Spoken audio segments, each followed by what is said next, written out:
ప్రియమైనటువంటి సహోదరి సహోదరులారా, ఈ యొక్క ఉదయకాల సమయంలో ఆయా ప్రాంతాల నుండి ఈ స్థలంలోనికి క్షేమముగా చేరి దేవుణ్ణి స్తుతించేటువంటి గొప్ప భాగ్యత, దేవుని యొక్క మాటలను తెలుసుకునేటువంటి గొప్ప ధన్యత మనందరికీ అనుగ్రహించినటువంటి తండ్రి అయిన దేవునికి, ప్రభు అయిన యేసుక్రీస్తు వారి ద్వారా కృతజ్ఞతాస్తుతులు స్తోత్రములు చెల్లిస్తూ చేరి వచ్చినటువంటి నాతోటి దేవుని పని వారందరికీ ప్రత్యేకమైనటువంటి శుభాతి వందనములు తెలియజేస్తూ ఉన్నాము. బాప్తిస్మము అన్నటువంటి అంశాన్ని గురించి కొద్ది నిమిషాలు మనం మాట్లాడుకుందాము. తర్వాత మూడవదిగా బాప్తిస్మము ఎందుకు తీసుకోవాలి?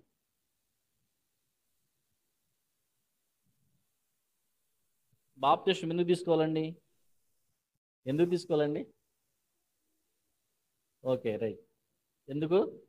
పాప క్షమాపణ నిమిత్తము. ఇంకా బాప్తిస్మం ఎందుకు తీసుకోవాలంటే పరలోక రాజ్యంలో ప్రవేశించడానికి, పాప క్షమాపణ పొందటానికి, ఇంకా పరిశుద్ధాత్మ వరం పొందుకోవటానికి. ఇంకా మంచిది. నేను అన్ని విషయాలు చెప్పట్లేదు, ఎందుకంటే మనకు అన్నీ తెలిసినవి కాబట్టి కొన్నిటిని మాత్రమే జ్ఞాపకం చేసుకుని ముందుకు వెళ్దాం. అపోస్తుల కార్యము 2వ అధ్యాయము 38వ వచనంలో ఇక్కడ పేతురు గారు ఏ రోజున ఎవరితో మాట్లాడుతున్నారు చెప్పండి? ఇక్కడ మాట్లాడుతుంది పేతురు గారు, కన్ఫర్మ్. ఏ రోజున మాట్లాడుతున్నాడు? ఎవరితో మాట్లాడుతున్నాడు? కరెక్ట్. పెంతెకొస్తు పండగ రోజున ఇశ్రాయేల్ కూడాను ఆకాశమందు ఉన్నటువంటి ఇశ్రాయేల్ అందరూ అక్కడ చేరారు. ఆకాశం కింద ఉన్నటువంటి ఇశ్రాయేల్ అంటే ఆయా ప్రాంతాల్లో ఉన్న వారందరూ కూడా అక్కడికి వచ్చేసారు. సుమారుగా ఒక 15-16 దేశాల వారు అక్కడికి వచ్చారు. మనం 2వ అధ్యాయం 9వ వచనం చూసినప్పుడు పార్దీలు, మాదీలు, మెస్పతోమియా, కపదోకియా, పృగియా, పంపులియా, కురేనియా, ఇలాగున అనేక ప్రాంతాల వారందరూ కూడాను పెంతెకొస్తు పండుగ సందర్భాన యెరూషలేము చేరారు. యెరూషలేములో చేరినప్పుడు పేతురు గారు వాళ్ళతో మాట్లాడుతున్నాడు. ఏంటి ఆ పరిస్థితి అంటే, మీరు బాప్తిస్మం పొందుకున్నట్లయితే పాపాలు క్షమించబడతాయి, పరిశుద్ధాత్మ వరాన్ని పొందుకుంటారు. చెప్పిన తర్వాత మరొక మాట కూడా హెచ్చరిక చేశాడు. మీరు మూర్ఖులకు ఈ తరం వారికి వేరైతేనే రక్షణ అని చెప్పాడు. నేను బాప్తిస్మం పొందుకున్నాను కదా, రక్షణ పొందుకున్నాను, ఇంకా నేను ఎలా జీవించినా నాకు ఇబ్బంది ఏం లేదు అనుకుంటే కుదరదు. పాత జీవితాన్ని విడిచిపెట్టాలి, సత్యం ఏంటో తెలుసుకోవాలి, సత్య ప్రకారంగా జీవించాలి. బాప్తిస్మం పొందుకున్న పాత జీవితాన్ని కలిగి జీవించిన, బాప్తిస్మం పొందుకొని కూడా సరైనటువంటి విధానంలో దేవుని ఆరాధన చేయకపోయినా రక్షణ అనేటువంటిది లేదు. అందుకని చెప్పేసాడు. అక్కడ 40 వచనం ఒకసారి చదవండి. అక్కడ ఉన్నది లక్షల మంది ప్రజలు, లక్షల మంది ప్రజలలో మీరు ఇలాగ బాప్తిస్మం తీసుకోవాలి, తీసుకున్న తర్వాత మూర్ఖులకు ఈ తరం వారికి వేరుగా ఉండి రక్షణ పొందాలి అని చెబితే దానిని అంగీకరించిన వారు 3,000 మంది. 3,000 మంది అనగానే వామ్మో 3,000 మంది ఒకే రోజున పొందుకున్నారా అనుకుంటాం మనం. కానీ ఉన్నది ఎంతమంది చూస్తే లక్షల్లో, పొందుకున్నది ఎంతమంది చూస్తే వేలల్లో. అంటే చాలా తక్కువ మందే పొందుకున్నారు. కాబట్టి బాప్తిస్మం ఎందుకు తీసుకోవాలంటే, ఒకటి పాపక్షమాపణ నిమిత్తము, రెండవది పరిశుద్ధాత్మను పొందడం కోసం. ఇక్కడ పరిశుద్ధాత్మను పొందటము అనేటువంటి విషయాలను చూసినప్పుడు ఆనాటి దినాల్లో కొన్ని సందర్భాలు మనం చూస్తాం. పరిశుద్ధాత్మ పొందుకున్నప్పుడు వారు భాషలతో మాట్లాడారు.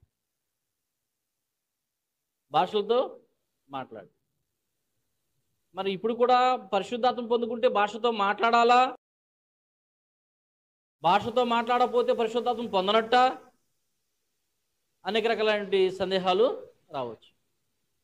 భాషతో మాట్లాడేటప్పుడు ఎప్పుడైనా మనం గమనించవలసిన విషయం ఏంటంటే, మనం మాట్లాడే భాష ఎదుటి వారికి అర్థమైతేనే భాష.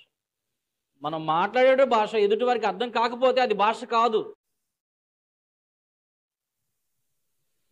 ఇక్కడ అపోస్తులు భాషలతో మాట్లాడుతూ ఉంటే ఆయా ప్రదేశాల వారికి వాక్యం అర్థమైపోయింది, ఆయా భాషల్లో వారికి వాక్యం అర్థమైపోయింది. మాట్లాడుతుంది ఎవరు? అపోస్తులు. వీళ్ళందరూ ఒకే ప్రాంతానికి చెందినవారు, ఒకే భాష కలిగిన వారు. వీరు మాట్లాడుతుంటే అనేక భాషల్లో వారికి వాక్యం అర్థమైపోయింది. ఈ రెండో అధ్యాయాన్ని మొదటి నుండి క్లియర్గా చదివితే మనకు అలా అర్థమవుతుంటుంది. వారి ఇంటిలో ఉన్నప్పుడు వీచు బలమైనటువంటి గాలి వంటి ఒక ధ్వని ఆ ఇంటిలో వారి మీదకి వాలినట్టుగాను, అప్పుడు నాలుకలు విభాగింపబడినట్లుగాను కనిపించును. అప్పుడు వారు భాషలతో మాట్లాడుతుంటే ఎవరి భాషలో వారికి అర్థమవుతుంది అంటే పరిశుద్ధాత్ముడు వచ్చి వారికి అర్థమయ్యే భాషలో మాట్లాడే శక్తిని కలుగజేశాడు. అంటే పరిశుద్ధాత్మ యొక్క శక్తి భాషతో మాట్లాడితే ఎదుటి వారికి అర్థమవుతూనే ఉంటుంది. అర్థం కాకుండా మాట్లాడుతామంటే అది భాష కానే కాదు. అందుకని దీన్ని ఆధారం చేసుకొని అనేకులు భాషలు అంటారేమో అనుకొని పౌలు గారు వచ్చిన తర్వాత భాషలు మాట్లాడే వారి గురించి ఒక స్పష్టత ఇచ్చేశాడు. ఎవరైనా భాషతో మాట్లాడాలనుకుంటే అర్థం చెప్పేవాళ్ళు ఉండాలి.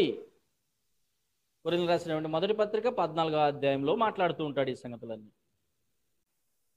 భాషతో మాట్లాడాలనుకుంటే భాషకు అర్థం చెప్పేవారు ఉండాలి అని 27వ వచనం నుండి మాట్లాడతాడు.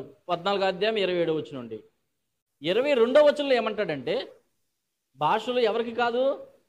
విశ్వాసులకు కాదు, అవిశ్వాసులకు చూచిన అన్నాడు.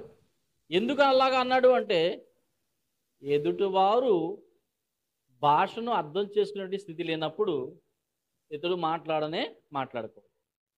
ఇతడు మాట్లాడే మాట భాష ఎదుటివారికి అర్థమైతేనే మాట్లాడాలి. అలా కాకపోయినా ఒకవేళ నేను ఏదైనా భాషతో మాట్లాడాను అనుకోండి, మీకు అర్థం కాలేదనుకోండి, నా స్థితి ఏంటంటే నేను విశ్వాసిని కాదు. నేను ఎవరిని? అవిశ్వాసిని. ఎక్కడ పరిశుద్ధాత్ముడు వచ్చినా భాషలతో ఏ సందర్భాల్లో మాట్లాడినా ఎదుటివారికి అర్థమవుతున్నట్లయితేనే మాట్లాడాడు. వ్యర్థంగా ఎక్కడ మాట్లాడాడు అంటే అది అవిశ్వాసి యొక్క లక్షణము అనే విషయం తెలియదు. కాబట్టి పిల్లారా, ఇక్కడ మనం చూస్తూ ఉన్నాము బాప్తిస్మం ఎందుకు తీసుకోవాలి అంటే పాపక్షమాపణ, పరిశుద్ధాత్మనే వరాన్ని పొందటకు అనే విషయాన్ని తెలియజేశాడు. ఆ తర్వాత మనం చూస్తున్నప్పుడు గలతీయులకు రాసిన పత్రిక 3వ అధ్యాయము 27వ వచనం, క్రీస్తులోనికి బాప్తిస్మము పొందిన మీరందరూ ఎవరినండి? క్రీస్తుని ధరించుకుని ఉన్నారు. ఇందులో యూదుడనియు గ్రీసు దేశస్థుడనియు లేదు, దాసుడని స్వతంత్రుడని లేదు, పురుషుడని స్త్రీ అని లేదు. చాలండి. పౌలు గారు గలతీలో ఉన్న వారితో మాట్లాడుతూ బాప్తిస్మం గురించినటువంటి వివరాలు మాట్లాడుతూ ఉన్నాడు.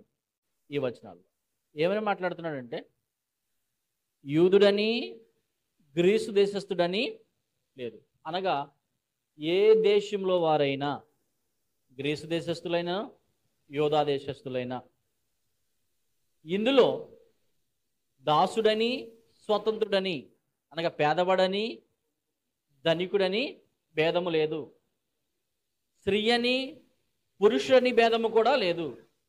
అందరూ ఎంతమందిని ధరించుకున్నారు? బాప్తిస్మం పొందిన వారు అందరూ ఎంతమందిని ధరించుకుంటున్నారు? ఒక క్రీస్తునే ధరించుకుంటున్నారు. ఎన్ని దేశాల వారు? ఎన్ని దేశాల వారైనప్పటికీ కూడాను, ఏ స్థితిలో ఉన్నవారైనప్పటికీ కూడాను, ఏ స్థితిలో ఉన్నవారైనా, ఎన్ని దేశాల్లో ఉన్నవారైనా క్రీస్తులోనికి బాప్తిస్మం పొందిన మీరందరూ క్రీస్తునే ధరించుకున్నారు, ఒక క్రీస్తునే ధరించుకున్నారు అన్నాడు. కాబట్టి బాప్తిస్మం ఎందుకు పొందాలి అంటే నేను క్రీస్తును ధరించుకోవడం కోసము, అనగా క్రీస్తు శరీరంలో చేర్చబడుట కొరకు అని అర్థం చేసుకోవాలండి. ఏమని అర్థం చేసుకోవాలి? క్రీస్తు శరీరంలో చేర్చబడుట కొరకు. ఈ వచనం కూడా చదవండి. కొరింథీయులకు రాసినటువంటి మొదటి పత్రిక 12వ అధ్యాయము 13వ వచనం. ఈ గలతీయులకు రాసిన పత్రికలోను కొరింథీయులకు రాసిన పత్రికలోను ఈ రెండు వచనాలు కూడా ఒకే సందర్భాన్ని ప్రస్తావించి మాట్లాడుతున్నాడు.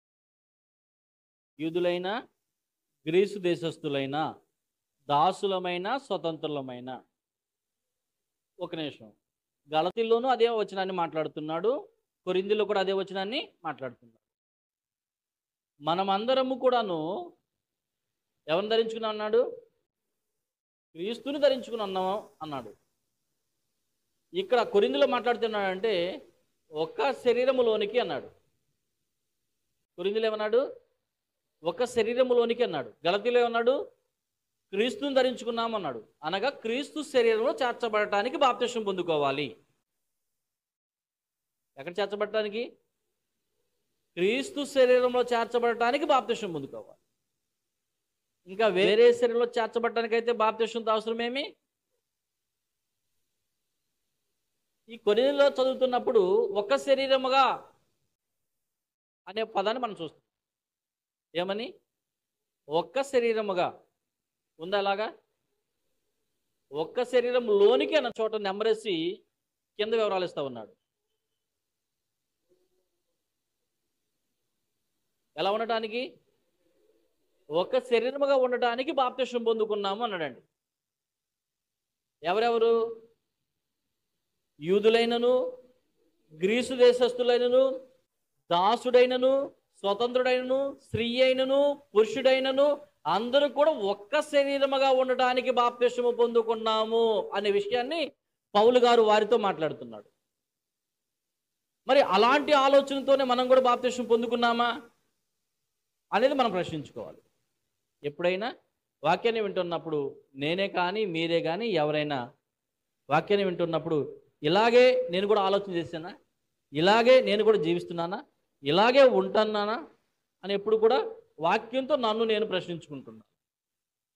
వాక్యం ఎప్పుడు కూడా నాకు అనుకూలంగా మార్చబడదు, వాక్యానికి అనుకూలంగా నేను మార్చబడాలి.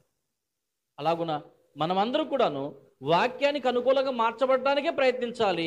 అందుకే దేవుడు ఈ గ్రంథాన్ని మన చేతికి ఇచ్చాడు. మనుషులమైన మనము మనకున్న జ్ఞానముతో ఆలోచన చేస్తూ ఈ లోకంలో మనిష్ట ప్రకారంగా జీవిస్తూ దేవునికి దూరమైపోతామేమోనని అనేక ఆలోచనలు ప్రక్కన పెట్టి ఒకే ఆలోచనగా జీవించడం కొరకు దేవుడు తన ఆలోచన చొప్పున రాయబడిన ఈ గ్రంథాన్ని మన చేతికి ఇచ్చాడు.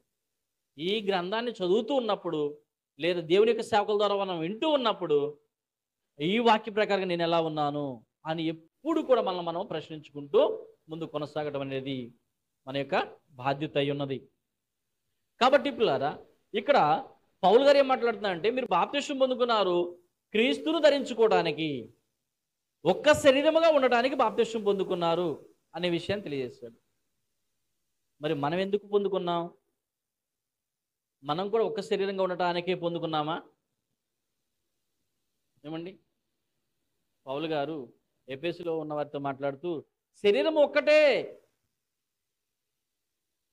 శరీరాలు ఎన్నంట? ఒక్కటే.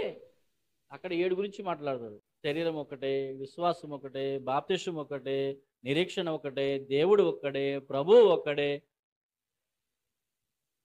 ఇలాగ 7 సంగతుల గురించి మాట్లాడుతూ ఒకటే ఉండాలి. ప్రపంచంలో ఎన్ని దేశాలైనా ఉండవచ్చు, ఎన్ని భాషలు మాట్లాడేవారైనా ఉండవచ్చు, ఏ స్థితిగతిలో ఉన్నవారైనా ఉండవచ్చు, కానీ ఒకే విశ్వాసం కలిగి ఉండాలి, ఒకే బాప్తిసం కలిగి ఉండాలి, ఒకే నిరీక్షణ కలిగి ఉండాలి, ఒక్క శరీరంగానే ఉండాలి. అనేక శరీరాలుగా ఉండటానికి అవకాశము లేదు అనే విషయాన్ని పౌలు గారు మాట్లాడుతూ తెలియజేస్తూ వచ్చాడు. కాబట్టి పిల్లరా, బాప్తిసం ఎందుకు పొందుకోవాలయ్యా అంటే, ఎందుకు పొందుకోవాలి? ఒక్క శరీరంగా ఉండటానికి పొందుకోవాలి, ఒక్క శరీరంగా ఉండటానికి పొందుకోవాలి. అయితే కొరింథీలో ఒక సంగతి జరిగింది. ఎక్కడండి? కొరింథీలో ఒక సంగతి జరిగింది. పౌలు గారు కొరింథీలో ఉన్నప్పుడు ఈ వివరాలన్నీ చెప్పాడు, బాప్తిసాలు ఇచ్చాడు. మరలా కొరింథీని విడిచి ఆ ప్రాంతాలకి వెళ్ళిపోయాడు, ఆయా ప్రాంతాలకి వెళ్ళిపోయిన తర్వాత కొరింథీలో ఉన్న మనుషుల మధ్యలో మనస్తత్వాలు వేరయ్యి శరీర సంబంధమైన ఆలోచన కలిగి కొందరు అన్నారు మేము పౌలు వారమే అన్నారు. ఏమన్నారు? పౌలు వారమే అన్నారు. మరికొందరు అన్నారు మేము పేతురు వారమే అన్నారు. మరికొందరు ఏమన్నారు? పేతురు వారమే అన్నారు. మరికొందరేమో మేము అపోల్లో వారమే అన్నారు. మరికొందరేమో మేము క్రీస్తు వారమే అన్నారు. ఎన్ని భాగాలు అయిపోయారండి? ఎన్ని భాగాలు అయ్యారన్నా? 4 భాగాలు అయిపోయారు. పౌలు గారు ఏం చెప్పాడు? ఒక్క శరీరముగా ఉండటానికి బాప్తిస్మం పొందుకున్నారన్నాడు. ఒక్క ఆత్మయందే బాప్తిస్మం పొందుకున్నారన్నాడు. కానీ పౌలు గారు వారిని విడిచి వెళ్ళిపోయిన తర్వాత ఆ మనుషుల యొక్క ఆలోచన భావాలు ఎలా అయిపోయినాయి అంటే 4 రకాలు అయిపోయినాయి. కొరింథీయులకు రాసిన మొదటి పత్రిక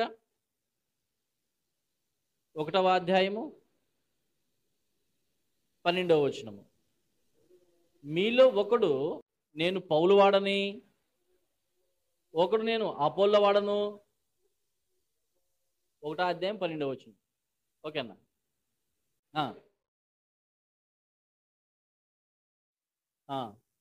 నా తాత్పర్యము క్రీస్తు 4 రకాలు అయ్యాడా?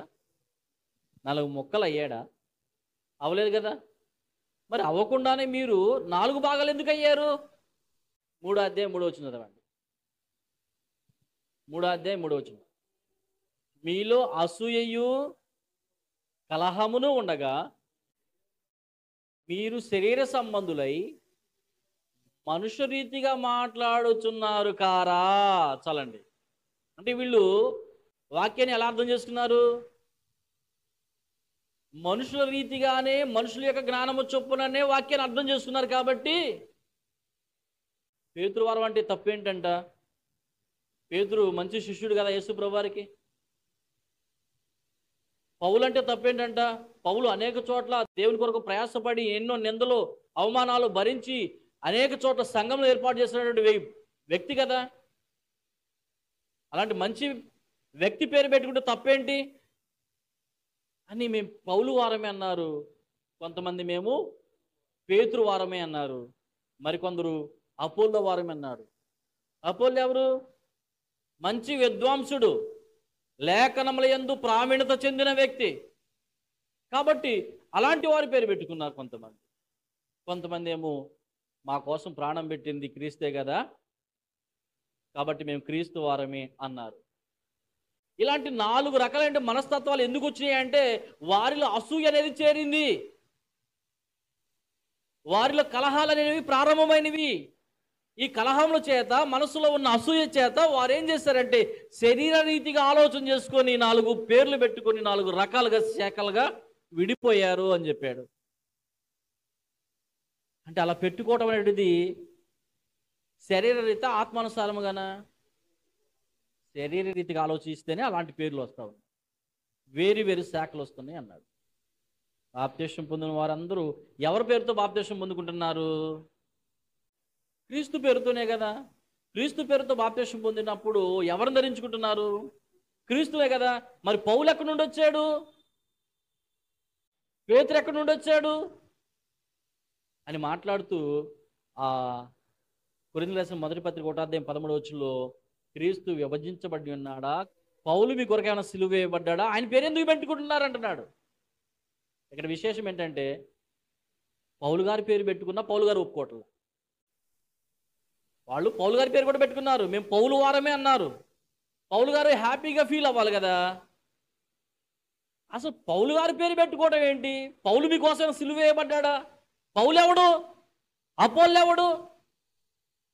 పౌలు ఎవడు? అపోల్లో ఎవడు? ఒకడు నాటాడు, ఇంకోడు నీరు పోసాడు, వృద్ధి చేసింది దేవుడే.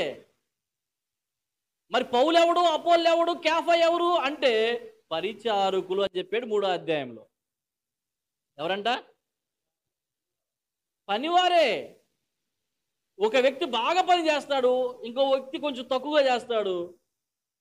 ఎంత చేసినా సరే వృద్ధి చేసేది మాత్రము దేవుల్లోనే ఉంది. కాబట్టి బాగా పని చేసాడని, బాగా విద్వాంసుడని అపోల్లో పేరు పెట్టుకున్నారా? అనేక చోట్ల ప్రయాసపడ్డాడని పౌలు పేరు పెట్టుకున్నారా? యేసుప్రభువు వెంట తిరిగాడని పేతురు పేరు పెట్టుకున్నారా? వీళ్ళందరూ పరిచారకులేనయ్యా. వీళ్ళ పేరు పెట్టుకోవడానికి అవకాశము లేదు. మీరు క్రీస్తు నామములో బాప్తిస్మం పొందారు, క్రీస్తుని ధరించుకున్నారు, క్రీస్తు శరీరంగానే ఉండాలి. అందుకైతే బాప్తిస్మం పొందుకోవాలి. నేనేదో పేరు పెట్టుకొని విశ్వాసం కలిగి జీవిస్తానంటే దానికి బాప్తిస్మము అవసరమే లేదు. ఆయన నా కోసం ప్రాణం పెట్టాడు కాబట్టి నేను ఆయన కోసం జీవిస్తాను, అందుకు బాప్తిస్మం. పౌలు గారు 2 కొరింథీయులకు రాసిన పత్రికలో, కొరింథీయులకు రాసిన రెండో పత్రిక 5వ అధ్యాయము 15వ వచనం. జీవించువారు ఇక మీదట తమ కొరకు కాక తమ నిమిత్తము మృతి పొంది తిరిగి లేచిన వాని కొరకే జీవించుటకు ఆయన అందరి కొరకు మృతి పొందిననియు. చాలండి. బాప్తిస్మం పొందుకున్న తర్వాత ఎవరి కోసం జీవించాలి? నీ కోసం చనిపోయి తిరిగి లేచిన యేసు కోసం, క్రీస్తు కోసం బ్రతకాలి. అందుకోసమే నువ్వు ఆయన నామములో బాప్తిస్మం పొందుకుంటావు. ఎవరి కోసం బ్రతకాలి? తమ కొరకు కాదు, తమ కొరకు చనిపోయి తిరిగి లేచిన క్రీస్తు కొరకు బ్రతుకు నిమిత్తము అన్నాడు. కాబట్టి మనం బాప్తిస్మం పొందుకునేటప్పుడు ఆయన నామాన్నే ఉచ్చరిస్తున్నాము, ఆయన నామములో బాప్తిస్మం పొందుకుంటున్నాం, ఆయన నామాన్ని, ఆయన శరీరాన్ని ధరించుకుంటున్నాం. కాబట్టి ఆయన కోసం జీవించేవారుగా ఉండాలి. మరొక విషయాన్ని మనం జ్ఞాపకం చేసుకుని ముగించుకుందాం. యోహాను సువార్త 3వ అధ్యాయము 5వ వచనం చదువుకుందాం. ఇప్పుడు బాప్తిస్మం పొందుకున్నటువంటి వ్యక్తి పాప క్షమాపణ, పరిశుద్ధాత్మ అనే వరాన్ని పొందుకుంటాడు. నీటి మూలముగా, ఆత్మ మూలముగా జన్మించినటువంటి ఈ వ్యక్తి ఎక్కడ చేర్చబడుతున్నాడని చెప్పారు? సంఘంలో చేర్చబడుతున్నాడు. దాన్ని ఇక్కడ యేసుప్రభువు ఏం చెప్పాడు? దేవుని రాజ్యంలో ప్రవేశిస్తున్నాం అన్నాడు. నీటి మూలముగాను ఆత్మ మూలముగాను జన్మించితే కానీ దేవుని రాజ్యంలో ప్రవేశించలేవని మీతో నిశ్చయముగా చెప్పుచున్నాను. చెప్పింది ఎవరు? యేసుక్రీస్తు వారే. ఏమని చెప్పాడు? బాప్తిస్మము పొందుకున్నవాడు దేవుని రాజ్యంలో ప్రవేశిస్తాడని చెప్పాడు. ఇప్పుడు నేను బాప్తిస్మం పొందుకున్నానండి క్రీస్తు నామంలో. నేను ఎక్కడ ప్రవేశించాను? దేవుని రాజ్యంలో ప్రవేశించానా? ప్రవేశిస్తానా? అక్కడున్న వచ్చిన చదవండి ఒకసారి. ఓకే. ప్రవేశింపలేడని మీతో నిశ్చయంగా చెప్పుచున్నాను అన్నాడు. పేతురు గారు అపోస్తలుల గారి 2వ అధ్యాయం 41వ వచనం ఏం చెప్పాడు? ఈ మాటలు అంగీకరించిన వారు బాప్తిస్మం పొందిరి, ఇంచుమించు ఆ దినమందు 3000 మంది చేర్చబడిరి. 40వ వచనం. చేర్చబడిరి అన్నాడు. బాప్తిస్మం పొందిన వారు ఏమన్నాడు? చేర్చబడిరి. ఎక్కడ చేర్చబడ్డారు? దేవుని రాజ్యములోనికి చేర్చబడ్డారు. బాప్తిస్మం పొందిరి వాళ్ళు చేర్చబడిరి అన్నాడు. 3000 మంది చేర్చబడి. ఎక్కడ చేర్చబడ్డారు? దేవుని రాజ్యంలోనికి చేర్చబడి. ఇక్కడ యేసుప్రభువు ఏం చెప్పాడు? నీటి మూలముగా ఆత్మ మూలముగా జన్మించితేనే కానీ అతడు దేవుని రాజ్యంలో ప్రవేశింపలేడని మీతో నిశ్చయముగా చెప్పుచున్నాను. మరి బాప్తిస్మం పొందిన వారు ఎక్కడ ప్రవేశించారు? దేవుని రాజ్యంలో ప్రవేశించారు. ఇప్పుడు బాప్తిస్మం పొందుకున్నటువంటి వారు మనం ఇక్కడ ఉన్నాం అనుకుంటే ఎక్కడ చేర్చబడతామండి? సరే, ఉంటామనే కాదు. కొలస్సీ 1:13 చదవండి. 1వ అధ్యాయము 13వ వచనం. ఏమన్నాడండి? చేసిన అన్నాడా? చేస్తాను అన్నాడా? చేసిను అన్నాడు. ఎక్కడి నుండి విడుదల చేసి? అంధకార సంబంధమైన అధికారం నుండి. అంధకార సంబంధమైన అధికారులు ఎప్పుడున్నాం? బాప్తిస్మానికి ముందా వెనుక? బాప్తిస్మానికి ముందు అంధకార సంబంధమైన అధికారులు ఉన్నాము. బాప్తిస్మం పొందినప్పుడు దాని నుండి విడుదల చేసి ఆయన రాజ్యంలో చేర్చింది. సరే, ఇప్పుడు మన బాప్తిస్మం ఎందుకు పొందుకోవాలంటే దేవుని రాజ్యంలో చేరడం కోసం బాప్తిస్మం. క్రీస్తు శరీరంలో చేరడం కోసం బాప్తిస్మం పొందుకోవాలి. పాప క్షమాపణ కోసము బాప్తిస్మం పొందుకోవాలి. పరిశుద్ధాత్మ అనేటువంటి ఆదరణ పొందుకోవడం కోసం బాప్తిస్మం పొందుకోవాలి. ఇలాగున బాప్తిస్మం గురించినటువంటి అనేక విషయాలు మనం చూస్తుంటాం. బాప్తిస్మం పొందుకున్న వారిని ఏమంటారు? బాప్తిస్మం పొందిన వారిని ఏమంటారండి? ఏమంటారు? పరిశుద్ధులు అంటారు. ఇంకేమంటారు? విశ్వాసులు అంటారు. ఇంకేమంటారు? క్రైస్తవులు అంటారు. ఇంకేమంటారు? పేతురు గారు ఏమన్నాడో చూద్దాం. పేతురు రాసిన మొదటి పత్రిక 2వ అధ్యాయము 9వ వచనం.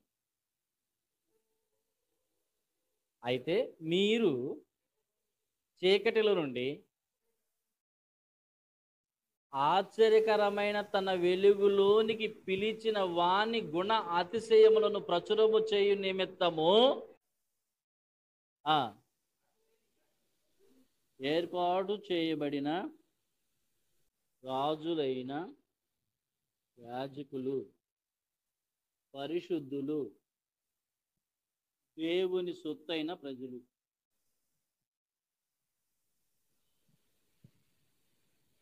బాప్తిసం పొందుకున్న వారిని ఏమంటారు అంటే పరిశుద్ధులు అంటారు, నీతిమంతులు అంటారు, విశ్వాసులు అంటారు, మార్గము అంటారు, సైనికులు అంటారు. అనేక పదాలతో సంబోధన చేయబడి ఉన్నది. అయితే ఇక్కడ ఒక విషయాన్ని మనం జ్ఞాపం చేసుకుందాం. ఏంటంటే పేతురు రాసిన పత్రికలో ఏర్పాటు చేయబడిన వంశము. వంశమా వంశములండి? అంటే ఒకటా అనేకమా? వంశము.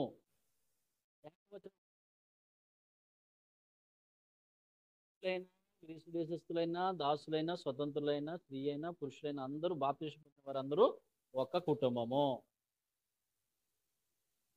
ఏ ప్రాంతంలో వారైనా, చల్లపల్లిలో వారైనా, తెనాల్లో వారైనా, ఇంకా పొన్నూరులో అయినా, బాపట్లైనా, చీరాలైనా, ఏ ప్రాంతంలోని వారైనా బాప్తిసం పొందిన వారందరూ కూడా ఒకే వంశము.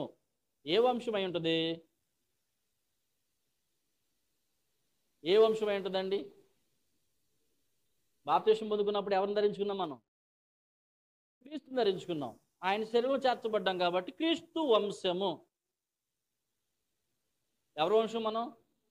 క్రీస్తు వంశము. కాబట్టి బాప్తిసం పొందుకున్న వారిని క్రీస్తు వంశము అని పిలవాలి. అందుకే క్రైస్తవులు అంటారు. మరి రాజులైన యాజక సమూహం అన్నాడు ఎందుకు? మనం పాత నిబంధన కాలంలో చూసినప్పుడు రాజుల డ్యూటీ వేరు, యాజకుల డ్యూటీ వేరు. యాజకులు,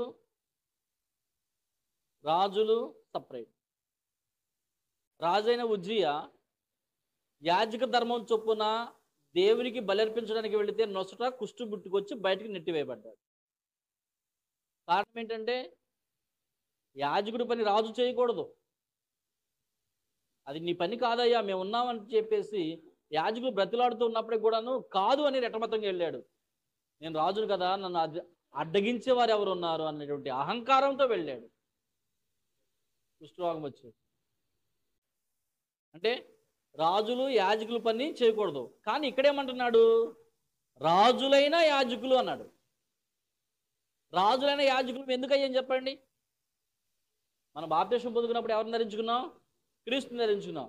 క్రీస్తు రాజు అయి ఉన్నాడు, ప్రధాన యాజకుడు అయి ఉన్నాడు. ఆయన క్రీస్తు ఏమై ఉన్నాడు? రాజులకు రాజు అయి ఉన్నాడు, యాజకులకు ప్రధాన యాజకుడు అయి ఉన్నాడు. ఆయన ధరించుకున్నాం కాబట్టి మనకి ఈ అర్హత వచ్చింది, ఈ పేరు వచ్చింది. ఆయన ధరించుకున్నట్టు మనకు ఈ పేరు వచ్చింది, రాజులైన యాజక సమూహము అన్నాడు. పరిశుద్ధులు. యేసుప్రభువు అంటాడు, నాలో పాపమున్నదని మీలో ఎవడు చెప్పగలడు అంటాడు. అంటే ఆయన పరిశుద్ధంగా జీవించి ఆ పరిశుద్ధుని శరీరంలో చేర్చబడ్డాము కనుక మనం కూడా పరిశుద్ధులమయ్యాం. తర్వాత దేవుని సొత్తైన ప్రజలు అన్నాడు. యేసుక్రీస్తు వారి గురించి మాట్లాడుతున్నప్పుడు ఆయన బాప్తిసం పొందుకొని ఒడ్డునకు వచ్చినప్పుడు ఆకాశం నుండి పావును వచ్చి ఈయన నా ప్రియ కుమారుడు అన్నాడు కదా. ఆయన మనం ధరించుకున్నాం కాబట్టి మనం కూడా దేవుని సొత్తు అయ్యాం. అర్థమైందండి? అయితే ఎందుకు మనం ఇలా చేశాడయ్యా అంటే దేవుని గుణ అతిశయములను ప్రచురము చేయు నిమిత్తము ఇలా చేశాడట. ఎందుకు చేశాడు? దేవుని యొక్క గుణమును, ఆయనకున్న గొప్పతనాన్ని గూర్చి అనేకులు చెప్పడానికి మనల్ని ఈ లిస్టులో చేర్చాడు. కాబట్టి బాప్తిస్మం పొందిన వారందరూ కూడా ఏమన్నారంటే దేవుని గూర్చి ప్రకటించువారై ఉన్నారు. క్రియారూపకంగా కానీ, నోటి ద్వారా కానీ. మనం పనిచేస్తూ ఉంటే మన ప్రవర్తన విధానము దేవుడు కనిపించాలా ఉండాలి. మనం మాట్లాడుతూ ఉంటే మన మాట విధానము క్రీస్తు వారు కనిపించేలా ఉండాలి. అందుకని పౌలు గారు మాట్లాడతాడు గలతీ 4:19లో, మీ యందు క్రీస్తు స్వరూపం ఏర్పడే వరకు నాకు మరలా ప్రసవేదన కలుగుతున్నది అన్నాడు. మనలోకి బాప్తిస్మం పొందుకున్న వారిలోనికి ఎవరి స్వరూపం రావాలి? క్రీస్తు స్వరూపం రావాలి. ఎందుకు రావాలి? క్రీస్తును ధరించుకున్నాం కాబట్టి ప్రియమైనటువంటి సహోదరులారా, ఈ యొక్క వాక్యాన్ని మరొకసారి జ్ఞాపకం చేసుకొని ఇవ్వబడినటువంటి సమయం అయిపోయింది. బాప్తిస్మం అనగా సమాధి చేయబడుట, తిరిగి లేచుట. బాప్తిస్మము ఎప్పుడు పొందుకోవాలండి? బాప్తిస్మం ఎప్పుడు పొందుకోవాలి? తండ్రిని, కుమారుని, పరిశుద్ధాత్మకు వచ్చినటువంటి వివరాలు తెలుసుకున్న తర్వాత. సమయం ఎప్పుడు? ఎప్పుడైనా తీసుకోవచ్చు. తర్వాత బాప్తిస్మము ఎందుకు తీసుకోవాలి? పాప క్షమాపణ కొరకు, పరిశుద్ధాత్మ పొందుటకు, ఒక్క శరీరముగా ఉండుటకు, దేవుని రాజ్యంలో చేరుటకు. తర్వాత బాప్తిస్మం పొందుకున్న వారిని ఏమంటారండి? ఏర్పరచబడిన వంశము, రాజులైన యాజకులు, పరిశుద్ధులు, దేవుని సొత్తైన ప్రజలు. ఇలాగున ఇంకా బాప్తిస్మం గురించినటువంటి విషయాలు ఇంకా అనేకం మనం నేర్చుకోవాల్సిన అవసరం ఉంది. దేవుని చిత్తమైతే ఎప్పుడైనా మనం మాట్లాడుకోవడానికి ప్రయత్నిస్తాం. ఇప్పటి వరకు శ్రద్ధగా విని సహకరించినటువంటి మీ అందరికీ, మరి నాకు అవకాశం కల్పించినటువంటి అధ్యక్షుల వారికి, చేరువచ్చినటువంటి ఆ సహోదరులందరికీ ప్రభు పేరిట ప్రత్యేకమైన వందనములు తెలియజేస్తూ ఈ మాటలు ముగిస్తూ ఉన్నాము.